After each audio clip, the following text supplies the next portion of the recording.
कि पैराफ्रेजिंग आपको बच्चे स्पेसिफिकली क्वेश्चन के तौर पर तो नहीं आती, but they can ask you paraphrasing. Okay, paraphrasing आपको 2 नंबर के लिए आ सकती है क्वेश्चन के तौर पर।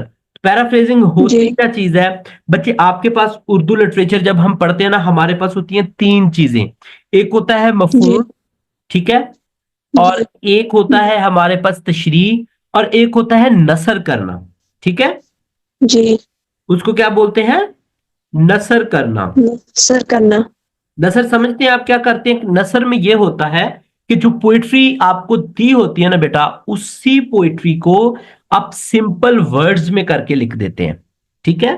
जी नसर उसको करना कहते हैं। तो पैराफ्रेजिंग जी होती है हमारे पास नसर करना। ये आपके पास 2 नंबर का क्वेश्चन आता है पैराफ्रेजिंग से रिलेटेड। तो आपने इसके अंदर क्या करना होता है, जो ऊपर पोएट्री होती है उसको सिंपल वर्ड में, अपने वर्ड्स में लिखना।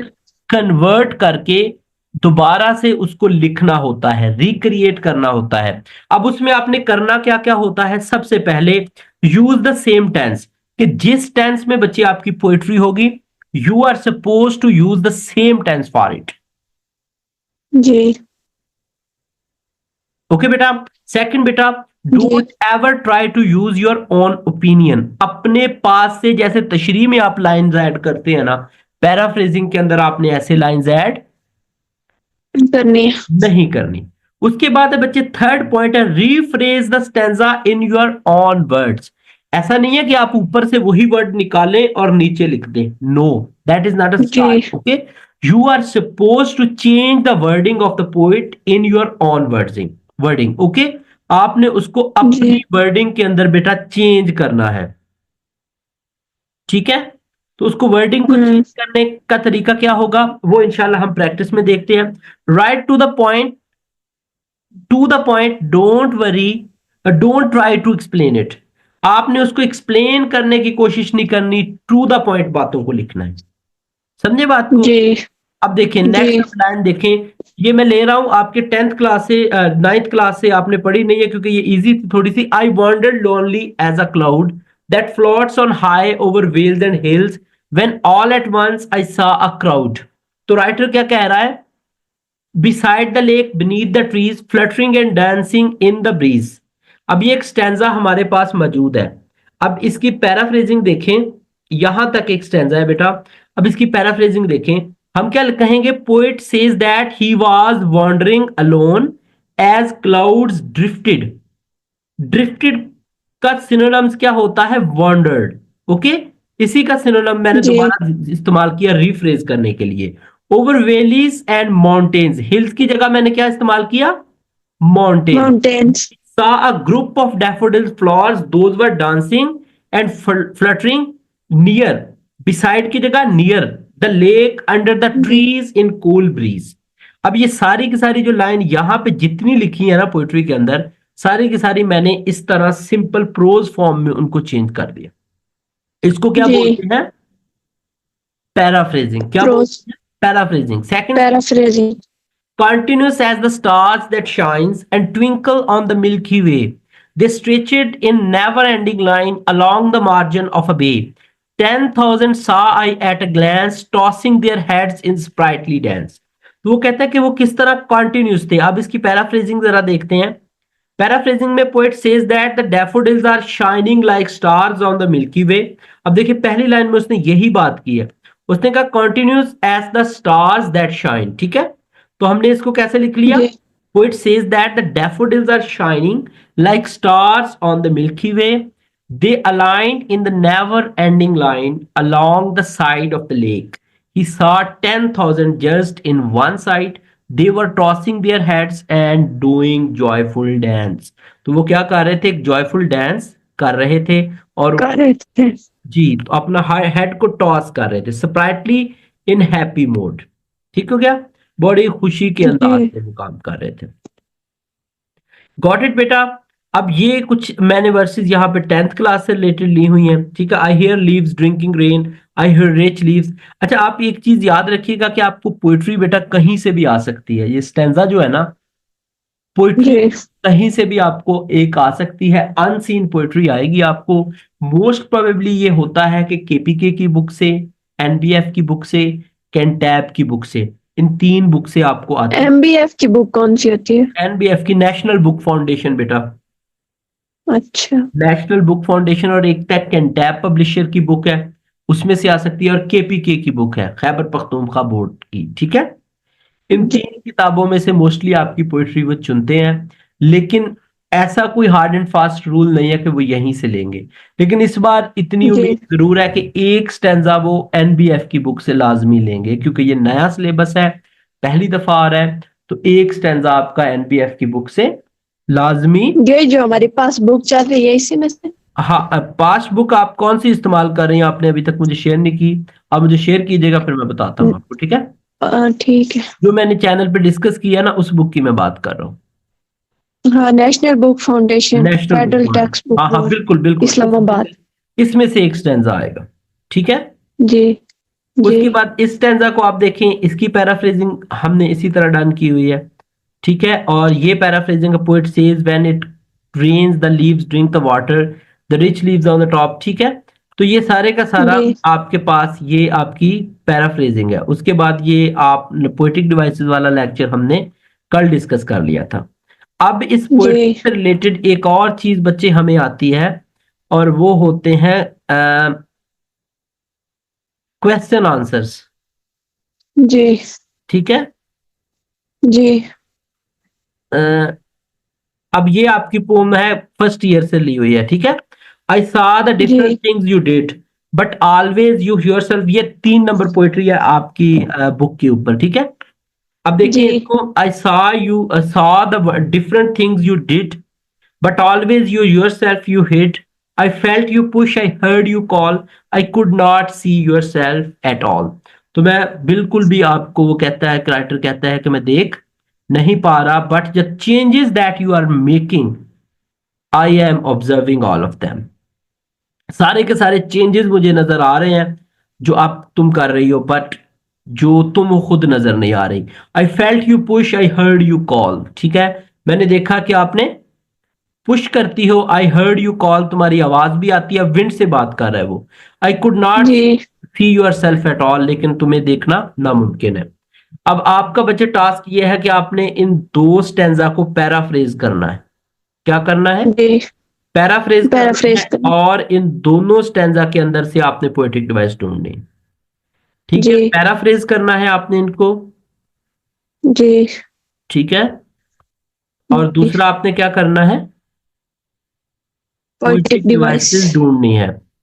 पैराफ्रेजिंग वैसे 9th और 10th में वो सिखा देते हैं, उसके बाद फर्स्ट ईयर में वो स्पेसिफिकली ये नहीं पूछते, लेकिन ऐसा नहीं है कि वो पूछ सकते नहीं है, क्योंकि उन्होंने 9th एंड 10th में ये कवर की हुई है, तो आपसे पूछा जा सकता है इससे रिलेटेड। और दूसरा पोएटिक जी डिवाइसेस जो आपने फाइंड करनी है, ये तो मस्ट आता है ना जी क्वेश्चन। ऑब्जेक्टिव में कल आपके सामने हमने डिस्कस किया था, जो हमने पास्ट पेपर से ऑब्जेक्टिव देखा था, मॉडल पेपर से हमने ऑब्जेक्टिव देखा था, उसके अंदर इसको क्लियर, इसमें से 4 से 5 एमसीक्यूज आए थे, और जी 4 नंबर के इसमें से आपको वो आए हुए थे, क्या उसको कहते हैं, क्वेश्चन आंसर्स के अंदर भी ना 2 क्वेश्चन इससे रिलेटेड आए जी हुए, ठीक है।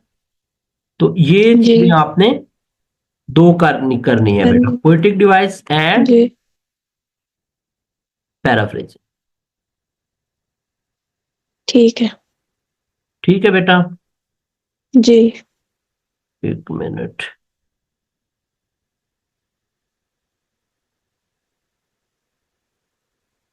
अच्छा, उसके बाद अगला जो आपको आती है चीजें बच्चे, कॉन्सेप्चुअल क्वेश्चन जो इससे रिलेटेड आते हैं आपको मेन उसके अंदर। स्टेंजा वाले। हाँ, अच्छा, आपने इनके ऊपर गौर नहीं करना कि इसका आंसर क्या दिया हुआ है, आपने सिर्फ क्वेश्चन के ऊपर फिलहाल गौर करना है। What is the main theme जी discussed in it and how it developed. अब वो कोई भी जी स्टैंडर्ड बेटा आपको दे सकता है, और आपको ये क्वेश्चन पूछ सकता है कि मेन थीम क्या है इस स्टैंजा का। Got it? जी जी और दूसरा है what is the mode and style of given stanza, कि क्या स्टाइल है, क्या मोड है गिवन स्टैंजा का, ठीक है।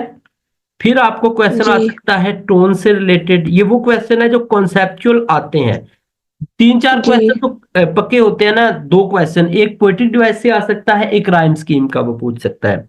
उनके अलावा जी आपको टोन से रिलेटेड क्वेश्चन आ सकता है, आपको मोड से रिलेटेड क्वेश्चन आ सकता है, स्टाइल से रिलेटेड क्वेश्चन आ सकता है, थीम से रिलेटेड क्वेश्चन आ सकता है। फिर बच्चे ये देखें, find out at least to poetic devices. एक नंबर की एक पोएटिक डिवाइस होती है जो आपने वहां पे फाइंड आउट करनी होती है, ठीक है। जी और फिर नेक्स्ट है जी what is the rhyme scheme. Rhyme scheme वो पूछ सकता है। अब राइम स्कीम क्या होती जी है ये अभी बस 2 मिनट में हम डिस्कस करते हैं। फिर वो पूछ सकता है व्हाट जी is the message of given givens stanza, कि उसका मैसेज क्या है, राइटर किस कम्युनिटी को कम्युनिकेट कर रहा है, किससे बात कर रहा है, क्या मैसेज वो डिलीवर करना चाहता है, ये आपको पता होना चाहिए। जी फिर अब बच्चे what theme in a poetry. अब पोएट्री के अंदर जो मोस्ट प्रोबेबली थीम डिस्कस कर होते हैं वो बच्चे होते हैं लव एंड रिलेशनशिप, ठीक है, नेचर जी एंड एनवायरनमेंट, ठीक है, life life and and death identity and self discovery, social justice and inequality, hope and despair, beauty and ugliness। ठीक हो जी गया। अब नेचर जी लव एंड रिलेशनशिप में हर तरह का लव आ सकता है, love for the nature, love for the human being, love for the humanity, okay, any sort of love we can consider there, okay. और nature and yes sir environment की जब बच्चे हम बात करेंगे तो राइटर फूलों की बात कर सकता है, राइटर विंड की बात कर सकता है, राइटर किसी भी तरह का सोशल जो चीज है उसके इर्द गिर्द उसकी बात कर सकता है, ओके बेटा। तो कोई भी यस चीज इसके अंदर होता है। Life and death it is clear के मरने जीने की बातें होती हैं। Identify and self discovery, identity की बात हो सकती है, सेल्फ डिस्कवरी की बात हो सकती है, सोशल जस्टिस जो सोसाइटी का इनइक्वालिटी है इस पे बात हो सकती है, होप की बात हो सकती है, डिस्पेयर की बात हो सकती है। जी ठीक है, ये होता है पोएट्री का थीम। तो यहाँ पे डेफिनेशन भी देख लें, the theme in poetry refers to the underlying idea message और इमोशंस। कि थीम क्या होता है, उसमें जो आइडिया है, जो मैसेज है, या जो इमोशन है कि क्या बात करना चाह रहा है राइटर, उसको थीम कहते हैं। It's the central idea inside that the poet wants to share with the reader. वो चाहता है कि रीडर के साथ वो बातें वो शेयर करे, और कौन कौन सी बातें हैं, ये 5-7 बातें जो मैंने नीचे लिख दी हैं। उसके बाद मोड जी क्या होता है किसी पोएट्री के अंदर। In poetry mode and style refers to the way a poem is written and presented. ठीक है, वो किस स्टाइल में पोएट्री लिखी गई है और वो ऑडियंस को प्रेजेंट कैसे की गई है। अब मोड क्या है, मोड की अलग से डेफिनेशन देखें। It talks about poets attitude, कि उसका एटीट्यूड क्या है, टोन क्या है, और इमोशंस क्या है। अब जी एटीट्यूड से क्या मुराद है, यहाँ पे एटीट्यूड वो वाला एटीट्यूड नहीं है नॉर्मल के एटीट्यूड दिखाना, वो एटीट्यूड नहीं। एटीट्यूड मीन बच्चे कि पोएट यहाँ पर क्या कर रहा है, गमगीन एटीट्यूड है उसका, होपफुल एटीट्यूड है उसका, पेसिमिस्टिक एटीट्यूड है उसका, कॉन्टेम्पलेटिव, इमोशनल है इमोशनल है, ठीक है। फिर उसी एटीट्यूड पे जी उसकी बेस करेगी टोन। अगर तो वो इमोशनल है तो उसकी टोन कैसी होगी, इमोशनल होगी। अगर वो होपफुल है तो जी डेफिनेटली उसकी ऑप्टिमिस्टिक टोन होगी। और अगर वो डिस्पेयर में है तो डेफिनेटली उसकी टोन क्या होगी, पेसिमिस्टिक होगी। और अगर वो गम में है तो उसकी टोन सोम्बर होगी, ठीक है बेटा। इसी जी तरह फिर इमोशनल स्टैंस क्या है, इमोशनली वो क्या बताना चाहता है, ठीक है। ये चीजें जो सारी की सारी हैं, तो इनको हम क्या बोलते हैं, मोड बोलते हैं। It's the way the poet engages with the reader. ये तरीका होता है जिनके जरिए से पोएट जो है वो अपने रीडर के साथ एंगेज करता है, ठीक है। जी जी तो ये कुछ चीजें हैं जो पोएट्री के अंदर आपको हम डिस्कस करेंगे, ठीक है। जी अच्छा, अब एक बच्ची है यहाँ पर जिसने आज ज्वाइन किया है। जी बच्चे, मिसबा, आपको मेरी आवाज आ रही है?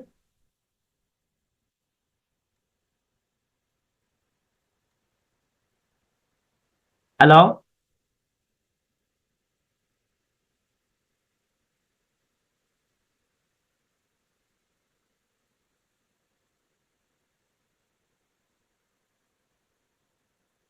अच्छा, तो बेटा ये आपकी कुछ चीजें आई होप सो कि उनका कोई माइक में या तो कोई इशू आ रहा है मुसलसल, तो उनकी आवाज बिल्कुल नहीं। आज चांद नहीं है नहीं वो नहीं है, उसने ज्वाइन बार बार कोशिश की है उसने ज्वाइन करने की, लेकिन वो ज्वाइन नहीं कर पाया, उसका शायद कोई नेट का इशू है।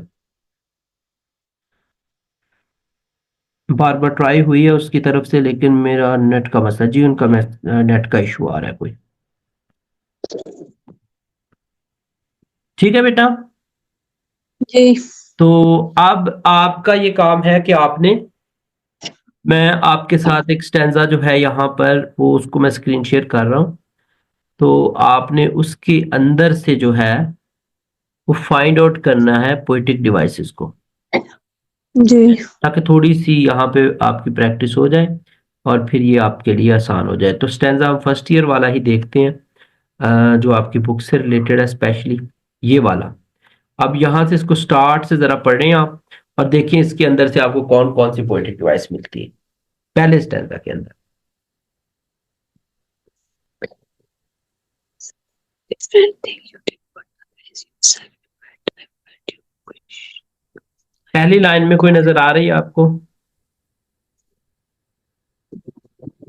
कोई भी हो, सिमली हो, जी जी डेफिनेट। एनाफोरा हो। एनाफोरा हो, सिमली हो।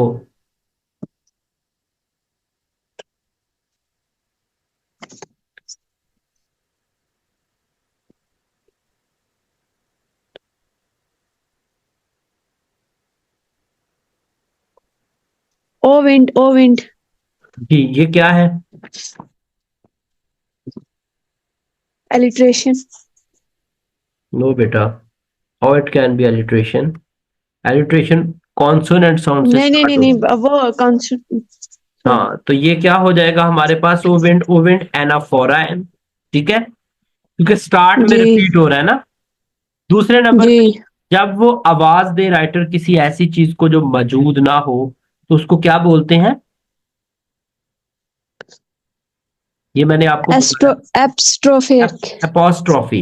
Apostrophe apostrophe. जी। उसके अलावा अगर आप इसको देखें, आई साउंड जो है, आए, यहां पे भी आए, यहां पे भी आए, तो इसको हम क्या बोलेंगे? एनाफोरा। क्या बोलेंगे? एनाफोरा। एनाफोरा। उसके बाद यहां पे बच्चे देखें, यू का वाई, योर सेल्फ का वाई एंड यू का वाई, तो ये तीनों सेम जी है, तो हम इसको क्या बोलते हैं? एलिट्रेशन। क्या बोलते हैं? एलिट्रेशन। एलिट्रेशन, ठीक है। आज मैं आपको फाइल भेजूंगा तो जी इंशाल्लाह आप उसमें से ये चीजें निकालिएगा। उसके बाद ये देखें, ठीक यहां है। पर ये कॉमा है, इसको हम क्या कहते हैं? सिजोरा। इसको क्या बोलते हैं? सिजोरा। सिजोरा। अगर आप सिजोरा। यहां पे देखें लाइन को, I felt you push, I heard you call, कभी आपने देखा कि हवा किसी को पुश कर रही हो या आवाजें मार रही हो? जी बेटा, जी आपने कभी देखा हवा किसी को बुला रही हो, आवाजें दे रही हो? नहीं। नहीं। तो इसका मतलब है कि इस लाइन के अंदर क्या इस्तेमाल हो रहा है? पर्सोनिफिकेशन। ठीक है, पर्सोनिफिकेशन। यहां पे भी जी पर्सोनिफिकेशन हो रही है। Always you your self you hit, हवा कभी अपने आप को नहीं छुपाती, उसकी नेचर ही ऐसी है, तो हम यहां पर इसको भी जी पर्सोनिफिकेशन कहेंगे। ठीक है बच्चे। उसके जी बाद आपके पास सिंग्स का एस, सॉन्ग का एस और सो का एस, ये क्या हो जाएगी? एलिट्रेशन। क्या हो जाएगी? एलिट्रेशन। एलिट्रेशन। अब देखें, आपने पेपर में बच्चे दो फाइंड आउट करनी होती है और एक स्टैंजा से पांच पांच छह छह आराम से मिल रही हैं। जी ठीक है, तो ये मुश्किल नहीं है। अब यहां पे देखें, O you that are so strong and cold, O आवाज दे रहा है राइटर, है ना, जी तो इसको जी एपोस्ट्रोफी बोलेंगे। और दोनों लाइंस में ओ और रिपीट हो रहा है, तो इसको क्या बोलेंगे? हाइपरबोल। नहीं नहीं नहीं नहीं बच्चे, हाइपरबोल नहीं, एनाफोरा। क्या बोलेंगे? एनाफोर। एनाफोरा। जब लाइन के स्टार्ट में वर्ड इस्तेमाल हो रहा हो तो उसको आप क्या बोलते हैं? सो स्ट्रॉन्ग जो है ना, एना यहां पर सो स्ट्रॉन्ग, इसको हाइपरबोल कह सकते हैं, दैट जी यू आर सो स्ट्रॉन्ग। ठीक है, बढ़ा चढ़ा के बात की जी जा रही है ना। ओ जी ब्लोअर, ओ ब्लोअर, डायरेक्टली उसको ब्लोअर बोला जा रहा है विदाउट यूजिंग एज या लाइक, तो ये क्या हो जाएगा? जी मेटाफोर। क्या हो जाएगा? Met metaphor. यू यंग और ओल्ड, अब हवा ना तो यंग होती है ना ओल्ड होती है, तो हम इसको क्या बोलेंगे? जी पर्सोनिफिकेशन। आर यू अ जी। Beast of field and tree, यहां पे उसको बीस्ट ऑफ फील्ड बोला है, तो ये क्या हो जाएगा? और रेस्ट फील्ड। मेटाफॉर बच्चे, बीस्ट ऑफ फील्ड। ठीक है। जी और इसके बाद आपके पास are just a stronger child than me, या वो कहता है कि सिर्फ मुझसे ज्यादा मजबूत। ओ विंड, अगेन यहां पर आपके पास ये आ रहा है, ओ विंड रिपीट जी। हो रहा है, इसको अपॉस्ट्रॉफी भी बोलते हैं, और अगर स्टार्ट में सेम वर्ड आ रहे हो उसको हम एनाफोर। एनाफोरा बोलते हैं। और अगर आप यहां पे देखें तो सिजोरा भी इस्तेमाल हुआ था, that we ignored. Okay, and after जी दैट बेटा यहां पर भी सिजोरा का इस्तेमाल हुआ है, दैट वी इग्नोर्ड। ठीक है। जी। तो अगेन यहां पे सिंग सो अ सॉन्ग, और लास्ट पे ये जो दो लाइंस हैं, ये जो दो लाइंस हैं यहां पर भी है, यहां पर लॉन्ग भी और है, सॉन्ग। इनको रिफ्रेन भी बोलते हैं। ठीक है। जी हाँ, अच्छा ये हो गया। अब बच्चे हम जाते हैं पोइट्री उसकी तरफ। आपके पास होता है जो राइम स्कीम। अब राइम स्कीम पोइट्री की बेटा कैसे निकालते हैं, गौर से देखना है आपने। जब एंड वाला वर्ड जो होता है ना, एंड वाला साउंड जो होता है वो जी सेम होता है ना, जी स्टार्ट वाले स्टैंजा से देखें, जैसे डिड है ना, डिड। लेट्स सपोज हम कहते हैं जी। डिड को, डिड क्या है हमारे पास? ए है। डिड क्या है? ए है। ए और हिड फिर क्या हुआ? ये भी ए बी। ही होगा ना, क्योंकि सेम साउंड है। जी जी। अगर हम कहते हैं डीड। कॉल क्या है? बी है। कॉल बी ए है। तो कॉल जैसा जो भी सॉन्ग होगा उसको हम क्या बोलेंगे? बी बोलेंगे। जी ए हम उस साउंड को बोलेंगे जो हिड डिड, रिड आ जाए आगे हम उसको ए बोलेंगे। कॉल ऑल बी जी बी साउंड हो जाएगा, long and song C C sound हो जाएगा। क्या हो जी। जाएगा? सी सी। तो क्या हो सी रहा है, सी। स्कीम हो जाएगी A A B B C C, A A B B C C. और इसको बी स्लैश बी। में लिखते हुए कैसे लिखेंगे? ए ए, ऐसे ही, बिल्कुल ऐसे ही। आपने कॉमा दरमियान में बिल्कुल नहीं डालना, आपने लिखना है ए ए। और एक और बात, आपने हमेशा इसको स्मॉल लेटर में लिखना होता है, कैपिटल में नहीं। ठीक है। ए ए, जी 3 दफा मैंने लिख दिया। ए ए बी बी बी और बी। C C. ठीक है बेटा। ए ए बी दरमियान में बी। कॉमा नहीं डाले। नहीं नहीं बच्चे, कॉमा नहीं डालना। कॉमा तब डालते हैं जब अगले स्टेंजा की करनी हो, तो यहां पे हम कॉमा डाल के उसकी करेंगे। लेकिन आपके पेपर में एक और ही स्टेंजा आता है तो आपने ऐसे ही करनी होती है। ठीक है। अब अगले में और देखिए। अगर जी जी। चौथी लाइन में हो तो वहां पर डी लिखेंगे। चौथी लाइन में फॉर एग्जाम्पल, नहीं नहीं, जैसे हाँ हाँ हाँ, अगर चौथी लाइन हो, लेट्स सपोज के पहली दो ए हो गई, अगली दो बी हो गई, फिर नेक्स्ट दो सी हो गई, अगर चौथी लाइन में साउंड अलग हो, अगर इन्हीं में से कोई साउंड जी हो तो उसको ए बी सी कहेंगे। आप एक और पोम की करते हैं तो आपको बेहतर समझ आएगी। ये देखें, अब जी ये देखें नेक्स्ट स्टैंजा। कोल्ड को हम ए कह लें, ओल्ड को हम ए कहेंगे, फिर जिनके एंड पे डी डी साउंड आ जी रहा है दोनों पे, ये भी ए जी। और ये भी ए। और ट्री और मी क्या हो जाएगा फिर?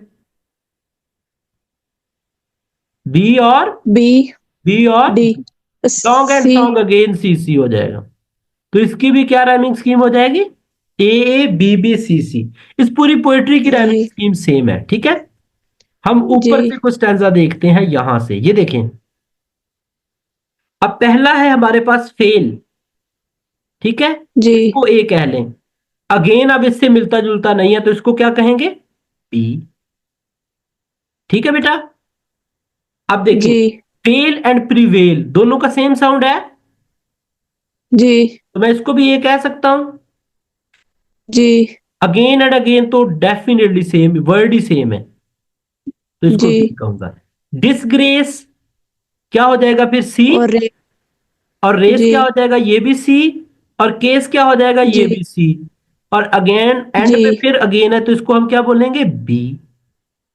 तो क्या जी। राइमिंग स्कीम बन जाएगी? A B A A B A B C C T C C, A B C C C B और सी सी और लास्ट पे। बी। आई होप सो आपको बात की समझ आ गई है बेटा। जी। लास्ट पे भी। अब नेक्स्ट बच्चे पेपर देखिए, में लफ्ज नहीं लिखने, सिर्फ ये लिखना है, ये ए लिखना बी होता है सी। बच्चे, पेपर में वर्ड्स नहीं लिखने आपने, साउंड लिखना ठीक है है। उसका, ठीक है।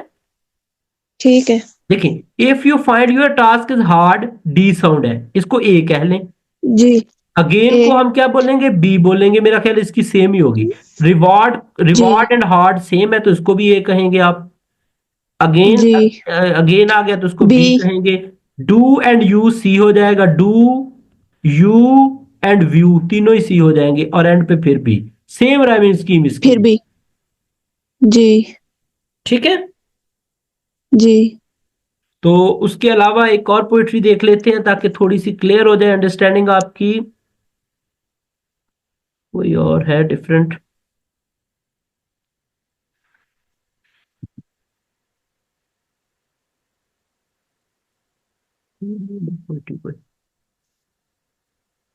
हाँ, ये देखें, and when the sun comes out, out T sound है, ए कह लें। ए और स्टॉप, बी बी, शाबाश। और फिल, सी सी। और ड्रॉप, ए बी बेटा। स्टॉप एंड ड्रॉप, जी। समझ आई? स्टॉप एंड ड्रॉप जी। सेम साउंड है, आउट उनसे नहीं मिलता जुलता, इसलिए इसको ये नहीं कह सकेंगे। ठीक है बच्चे। जी। I hope the sun shines bright. ठीक है, ब्राइट यहां पे हमारे पास फिर डी हो जाएगा, ठीक है। जी। तो राइमिंग स्कीम क्या बनेगी, ए बी सी बी और डी। डी और साइड भी है। सॉरी, साइड भी है, हाँ, डी डी। डी। तो क्या राइमिंग स्कीम बन जाएगी, ए बी सी बी और डी डी। D D. सही है। इसके ऊपर जी। भी देखते हैं, ये पोइट देखते हैं। I her leaves drinking rain, rain A हो गया, जी। और टॉप बी हो गया।